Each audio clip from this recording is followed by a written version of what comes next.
दोस्तों, माता रानी आपकी समस्त मनोकामनाएं पूर्ण करें और आप जीवन में खूब सारी तरक्की करें, यही कामना करती हूं। और इसी कामना के साथ आज का जो वीडियो है वो मैं शुरू कर रही हूं। दोस्तों, आज के वीडियो में मैं बात करने वाली हूं मंगला गौरी व्रत में क्या खाना चाहिए, क्या पीना चाहिए, मंगला गौरी व्रत का पारण किस प्रकार से करना चाहिए, क्या चीज़ें माता रानी को चढ़ती हैं, आखिरी दिन यानी कि चौथे मंगला गौरी व्रत में हमें क्या करना चाहिए, संपूर्ण जानकारी इस वीडियो में आप सबके साथ शेयर करूंगी। तो चलिए जान लेते हैं मंगला गौरी व्रत के बारे में समस्त महत्वपूर्ण जानकारी। सावन माह में मंगला गौरी व्रत मंगलवार को रखा जाता है। हिंदू धर्म में मंगला गौरी व्रत भगवान शिव की अर्धांगिनी माता पार्वती को समर्पित है। इस दिन माता पार्वती के साथ भगवान शिव की विधिवत पूजन अर्चन की जाती है। मंगला गौरी का व्रत सावन माह के प्रत्येक मंगलवार को सुहागन स्त्रियों द्वारा किया जाता है। यह व्रत विवाहित स्त्रियां और अविवाहित कन्याएं दोनों के लिए महत्वपूर्ण है। इस साल सावन का पहला मंगला गौरी 15 जुलाई यानी कि आज रखा जाएगा और दूसरा यानी कि इस वर्ष 4 मंगला गौरी व्रत जो है वो किए जा रहे हैं। पहला 15 जुलाई को, दूसरा 22 जुलाई को, तीसरा 29 जुलाई को और चौथा 5 अगस्त को किया जाएगा। ऐसे में माता की पूजन जो है वो इस दिन आपको जरूर करना चाहिए। इस प्रकार से माता की पूजन करना चाहिए तो इस दिन सूर्योदय से पहले उठकर स्नान करके साफ स्वच्छ वस्त्र धारण करके पूजन स्थल को साफ करना चाहिए और वेदी या चौकी पर लाल रंग का वस्त्र बिछाकर भगवान शिव और माता पार्वती को स्थापित करना चाहिए। फिर व्रत का संकल्प लेना चाहिए। माता पार्वती को 16 श्रृंगार, सूखे मेवे, फल, पान, सुपारी, लौंग, इलायची, मिठाई, बतासा और गुड़ अर्पित करना चाहिए। इसके साथ ही साथ ओम गौरी शंकराय नमः मंत्र का जाप करना चाहिए। मंगला गौरी व्रत कथा का पाठ करना चाहिए। माता पार्वती व भगवान शिव की विधि विधान से आरती उतारना चाहिए। व्रत के अगले दिन 16 सुहागन महिलाओं को सुहाग की सामग्री का दान करना चाहिए। ऐसा माना जाता है हिंदू धर्म के अनुसार कि मंगला गौरी व्रत विवाहित स्त्रियां पति की लंबी आयु, सुखी वैवाहिक जीवन के लिए करती हैं, जबकि अविवाहित कन्याएं अच्छा वर प्राप्त करने के लिए और भगवान शिव माता पार्वती की कृपा प्राप्त करने के लिए जो व्रत है वो करती हैं। जो संतान से वंचित महिलाएं हैं वो भी इस व्रत को कर सकती हैं। अब इस व्रत में आपको नमक जो है वो नहीं खाना चाहिए। मंगला गौरी व्रत में फलाहारी व्रत किया जा सकता है, निर्जला व्रत नहीं होता है, फलाहारी व्रत होता है। तो आप जल, फल, शरबत, दूध इत्यादि लेकर जो व्रत है वो कर सकते हैं। कुछ लोग दूध नहीं पीते हैं सावन के महीने में, तो आप दूध इसके भी कर सकते हैं। इसके साथ ही साथ नमक या नमक से बनी हुई चीजों का सेवन नहीं करना चाहिए।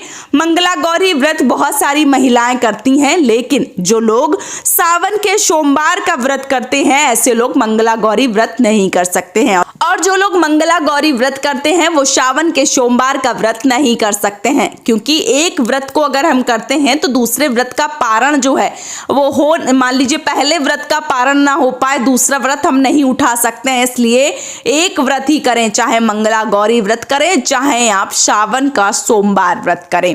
और माता रानी को जो गरी का प्रसाद है वो इस दिन जरूर लगाएं। गरी और गुड़ का प्रसाद या जो नींबू का शरबत है वो जरूर चढ़ाएं। ये करने से आपके आपसी जो रिश्ते हैं उसमें प्रेम आता है, आपसी जो भी वैवाहिक जीवन है वो आपका मधुर रहता है, इसलिए इन चीज़ों को चढ़ाना चाहिए।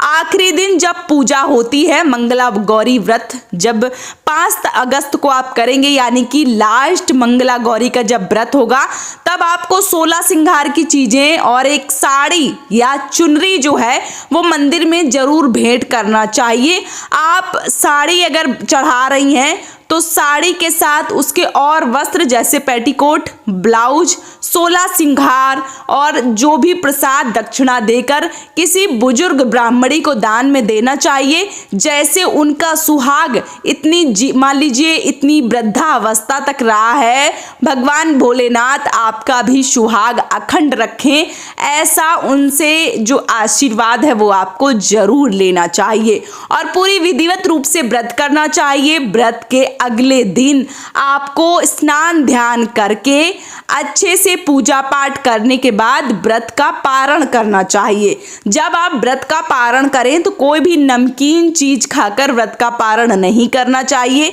जो भी आपने चीजें चढ़ाई हैं, चाहे वो गरी चढ़ाई है यानी कि नारियल, चाहे वो गुड़ का प्रसाद हो गया, या आपने कोई भी फल मिठाइयाँ चढ़ाई हैं, तो वही प्रसाद लेकर आपको जो व्रत का पारण है वो करना चाहिए। उसके साथ ही आप जब व्रत का पारण कर लेते हैं, यानी कि जो भी मिष्ठान या जो भी फल जो भी आपने चढ़ाया है वो खाकर आप पानी पी लेते हैं, उसके बाद आप कोई भी चीज खा सकते हैं। इसके बाद कोई दिक्कत जो है वो नहीं होती है। तो मंगला गौरी व्रत जो है वो इसी प्रकार से किया जाता है।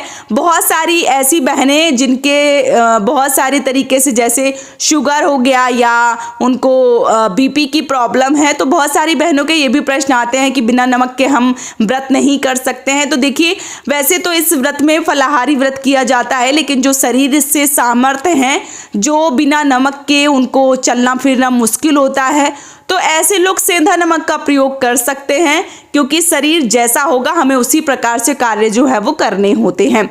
इसके साथ ही साथ जो फल है, जो मान लीजिए पूर्ण फल है, अगर वो आपको नहीं मिल रहा है तो कुछ अंश जो है वो आपको मिलेगा जरूर, पर आप जितना पूजा पाठ कर पाते हैं, जितनी तरीके से, जिस भी तरीके से व्रत पूजन कर पाते हैं, उस प्रकार से आपको जरूर करना चाहिए। ये व्रत खास करके उन महिलाओं के लिए ज़्यादा शुभ होता है जिनका आपसी कोई भी तकरार चल रहा है, कोई भी मनमुटाव चल रहा है। ऐसी महिलाएं जो व्रत करती हैं, उनका पति के बीच में आपस में सामंजस्य प्रेम बना रहता है। माता पार्वती और महादेव की जैसी जोड़ी रहती है, वैसी आपकी जोड़ी बनी रहती है। और जो भी कन्याएं इस व्रत को करती हैं उन्हें सुयोग वर की प्राप्ति होती है। महादेव जैसे वर आपको मिलते हैं, इसलिए इस व्रत को किया जाता है। तो मंगला गौरी व्रत इस वर्ष 4 पड़ रहे हैं। आप लोग भी व्रत कीजिए, पूजन कीजिए और माता रानी को प्रसन्न कर लीजिए, महादेव का आशीर्वाद प्राप्त कर लीजिए और अपनी समस्त मनोकामनाओं को पूर्ण कर लीजिए। बहुत सारी बहनों के प्रश्न आएंगे कि मंगला गौरी व्रत सावन के सोमवार के साथ कर सकते हैं, तो ऐसा बिल्कुल भी नहीं है। आप या तो सावन के सोमवार कर सकती हैं या मंगला गौरी व्रत कर सकती हैं। एक व्रत कर सकती हैं, दोनों व्रत नहीं कर सकती हैं। इस बात का विशेष रूप से ध्यान रखना चाहिए। तो उम्मीद करती हूँ इस वीडियो से आपको संपूर्ण जानकारी मिल गई होगी। यदि आपके मन में कोई भी प्रश्न, कोई भी शंका अगर उत्पन्न हो रही है तो आप हमें कमेंट सेक्शन में जरूर लिखिए।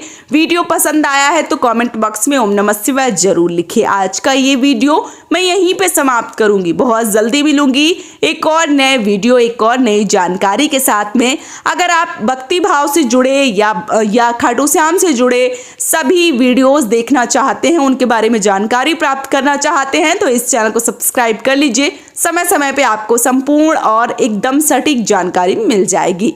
आज का ये वीडियो मैं यहीं पे समाप्त कर रही हूँ। राधे राधे दोस्तों, जय माता दी।